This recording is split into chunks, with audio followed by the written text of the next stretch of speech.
Бура аркылуу өткөн жаңы көпүрө курулду. Аталган көпүрөнүн узундугу 45, турасы 15 метрди түзөт. Ош калаасында Сай бою менен Тилеке Баатыр көчөлөрүн бириктирген көпүрө курулуп, пайдаланууга берилди. Бул тууралуу шаардык мэриянын маалымат кызматынан кабарлашты. Көпүрө Ак Бура дарыясынын эки жээгиндеги көчөнү бириктирип, кала тургундары үчүн ыңгайлуу шарт түзүү максатында курулду. Аталган көпүрөнүн узундугу 45, турасы 15 метрди түзөт. Ал эми унаа жүрүүчү бөлүгүнүн турасы 7 метр. Анын курулушуна 21,2 миллион сом жумшалды деп айтышты маалымат кызматынан. Көпүрөнүн ачылыш аземине премьер-министр Сапар Исаков, кала башчысы Айтмамат Кадырбаев, жергиликтүү жашоочулар катышты.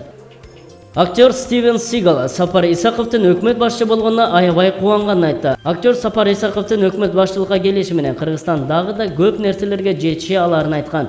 Белгилүү актер Стивен Сигал 31 августта Facebook тармагынын баракчасы аркылуу Сапар Исаковду премьер-министрлик кызматка дайындалышы менен куттуктады. Эскерте кетсек, Исаков 26 августтан тарта өкмөт башчылык кызматка киришкен. Сонун жаңылык, менин досум Сапар Исаков жакында эле Кыргызстандын премьер-министри болду. Анын жогорку интеллектиси жана иш жөндөмдүүлүгүнүн арты менен Кыргызстан дагы да көп нерсеге жетише алат. Менин досум Сапарга ийгиликтерди каалайм. Кыргызстандын келечеги суктанаарлык деп жазган актер. Голливуд актері Стивен Сигал былтыр дүйнөлүк көчмөндөрдүн экинчи оюндарына колуна калкан кармап, жасалма булгардан соот кийип, ак боз атчан чыгып парадта ачкан.